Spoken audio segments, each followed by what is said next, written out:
இன்றைக்கி என்ன லஞ்ச் மெனுன்னா இது பாருங்க, பூண்டு உரிச்சு போட்டு நல்லா காரக்குழம்பு பண்ணியிருக்கேன், கத்திரிக்காய் கூட்டு பண்ணியிருக்கேன், ரசம்,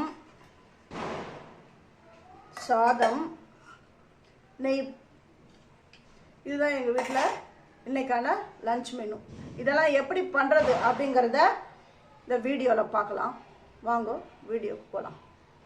இந்த சிறுபருப்பு கூட்டுக்கு இந்த 2 பச்சை மிளகாய் போடுறேன், ஒரே ஒரு வெங்காயம், ஒரு மீடியம் சைஸ் வெங்காயம் தான் சேர்க்குறேன். தக்காளி, சின்ன தக்காளி வந்து ஒரு 2 தக்காளி நான் இதில் சேர்த்துட்டேன். இந்த கத்திரிக்காயை வந்து சின்ன சின்னதாக கட் பண்ணி வச்சுருக்கிறேன். சாதம் அதாவது அரிசி ஊற போட்ட அந்த தண்ணியில் தான் கட் பண்ணி வச்சுருக்கிறேன். அப்போ தான் வந்து சீக்கிரம் கருக்காது. கட் பண்ணி வச்சுருக்கிற அந்த கத்திரிக்காயை நான் இதில் சேர்த்துடுறேன்.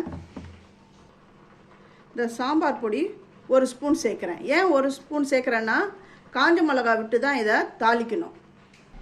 ஏற்கனவே இதில் பச்சை மிளகா சேர்த்துருக்கு, அதனால் சாம்பார் பொடியை நீங்கள் பார்த்து சேர்த்துக்கோங்க. இப்போ நான் வந்து காரக்குழம்பு பண்ணுறதுனால இது வந்து காஞ்ச மிளகா விட்டு தாளித்தாதான் ரொம்ப நல்லாயிருக்கும்.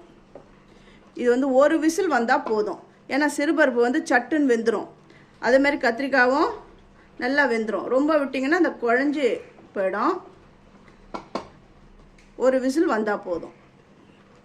எப்போவுமே இந்த குக்கர் மூடி போடுறதுக்கு முன்னாடி இதில் வந்து பாருங்கள், இதில் நல்லா ஸ்பேஸ் இருக்குதா, வெளிச்சம் தெரியுதா அப்படின்னு பார்க்கணும். இதில் ஏதாவது அடப்பு இருக்கா இல்லையா அப்படின்றது தெரியணும்.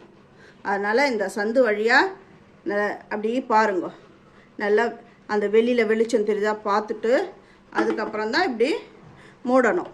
ஏன்னா அதில் அடப்பு இருந்ததுன்னா குக்கர்லாம் வெடிக்கிறதுக்கு வாய்ப்பு இருக்குது. அதனால தான் இந்த மாதிரி இந்த டிப்ஸை ஃபாலோ பண்ணிக்கோங்க. வெயிட் வைக்கிறேன், 1 விசில் வரட்டும். கூட்டு ரெடி ஆகிடுது.